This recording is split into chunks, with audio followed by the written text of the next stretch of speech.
কি বানাচ্ছো এখানে? আজকে দেখো এখানে বানাচ্ছি পনিরের কাবাব, পনিরের ছোট ছোট টিক্কা কাবাব যেগুলো বলে, পনিরের টিক্কা কাবাব। মানে বিয়ের পর প্রথমবার এই যে এই রান্নাঘরে চলে এসেছি। আজকে হবে হচ্ছে কাবাব। এই দেখো এখানে আমি যার জন্য নিয়ে নিয়েছি পনির স্ম্যাশ করে নিয়েছি, একদম পনিরটাকে সুন্দর করে গ্রেট করে চটকে একদম মিহি করে নিয়েছি।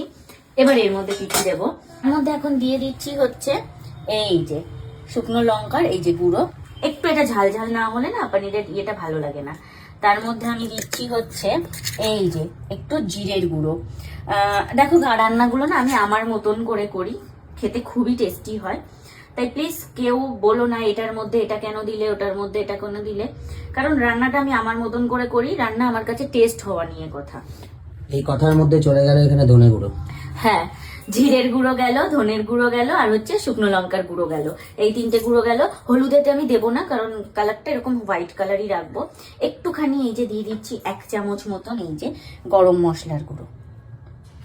পনিরের সাথে গরম মশলাটা খুব ভালো যায়, গরম মশলার গুঁড়ো দিচ্ছি। এই পেঁয়াজ কুচোগুলো দিয়ে দেবো, একটুখানি ইয়ে হবে, ভালো হবে টেস্টটা খেতে, না হলে একদম রোখা সুখা লাগে। পেঁয়াজ অ্যাকচুয়ালি যত মিহি করে কাটা যাবে তত বেশি টেস্টি হয় এই খাবারটা, একদম মানে ফাইন চপড। তার সাথে দিয়ে দিচ্ছি এই যে কাঁচা লঙ্কা, একদম এগুলো আমাকে একদম চটকাতে হবে, কারণ পেঁয়াজটা ফাইন চপড নয়, পেঁয়াজটা আমাকে একটু গলাতে হবে, মানে নরম করতে হবে। এইবার এর মধ্যে দেব হচ্ছে গোলমরিচের গুঁড়ো, একটু বেশি পরিমাণে গোলমরিচের গুঁড়ো দিতে হবে, যাতে মুখে গিয়ে গোলমরিচটা ঝাল ঝাল লাগে। 1.5 চামচ মতন দিয়ে দিলাম। আর আমি পনির এখানে নিয়েছিলাম প্রায় 250 থেকে 300 গ্রাম মতন পনির নিয়েছিলাম। তো এই সমস্ত জিনিস দিয়ে দিলাম। এর মধ্যে আর কিচ্ছু দিতে হবে না, দিতে হবে একটু লবণ টেস্ট অনুযায়ী। এই যে একটু লবণ দিলাম, এই যে ধনেপাতা কেউ যদি দিতে চাও দিতে পারো, আমার কাছে ধনেপাতা আছে কিন্তু এখনো কাটিনি। আমি লাস্ট অব্দি দেখবো, যদি আমার মনে হয় আমি দেবো তাহলে ধনেপাতা আমি অ্যাড করব, আর না হলে আমি ধনেপাতাটা অ্যাড করব না। তবে তোমরা অ্যাড করলেও করতে পারো, খুবই ভালো লাগে। কাবাবটার নাম আমি বলতে পারছি না, কাবাবটা আমি আমার স্টাইলে বানাচ্ছি সুন্দর করে। এখানে এই যে আমি এটাকে চটকে চটকে এর সাথে মিশিয়ে নেব। এটা অনেকক্ষণ ধরে ইয়ে করতে হবে, বলো এটাকে চটকাতে হবে, মানে পাতি বাংলায় যাকে বলে অনেকক্ষণ ধরে এটাকে চটকাতে হবে। গোল্লা গোল্লা আলু সেদ্ধর মতো পাকাচ্ছে তখন। এইবার দেবো পনিরের শেপ। এই দেখো শেপ আমি অলরেডি ওখানে দিয়ে দিয়েছি কতগুলোর।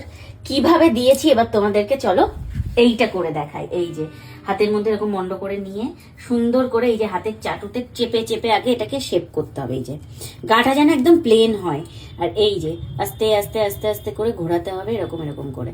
এই যে চাকার মতো, চাকার মতন। এই যে সাইডটা সুন্দর করে এরকম এরকম করে দিয়ে দেখো, গায়ে কোনো ফাটা দাগও নেই, কিচ্ছু না, একদম গা পুরো একদম তেল তেল করছে, তাই না?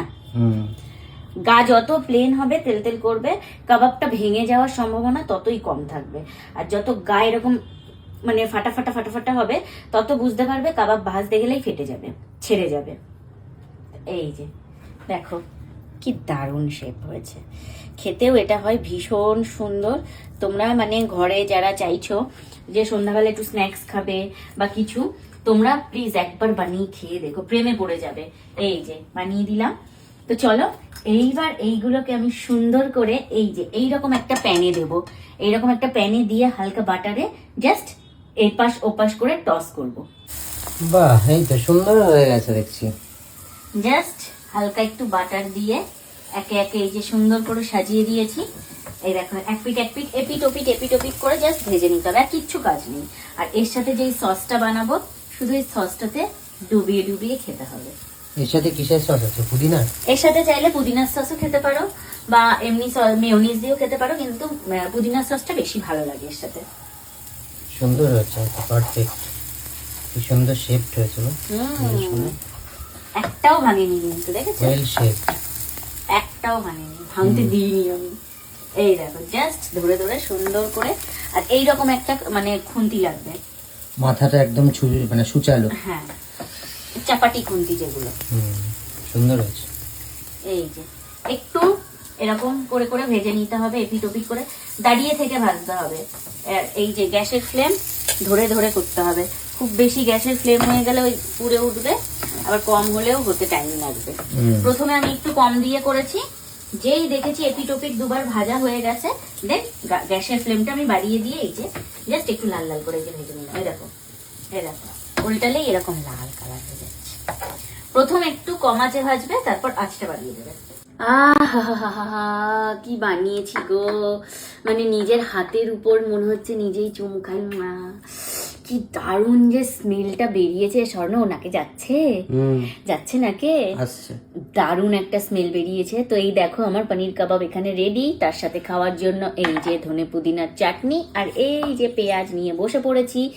রেসিপিটা তো তোমাদেরকে দিয়ে দিয়েছি, একদম সহজভাবে দিয়ে দিয়েছি। কেমন লাগলো অবশ্যই কমেন্ট করে জানিও। আর যদি ভালো লাগে সেম ভাবে বানিয়ে একদিন খেয়ে আমাকে অবশ্যই কিন্তু কমেন্ট করে জানিও।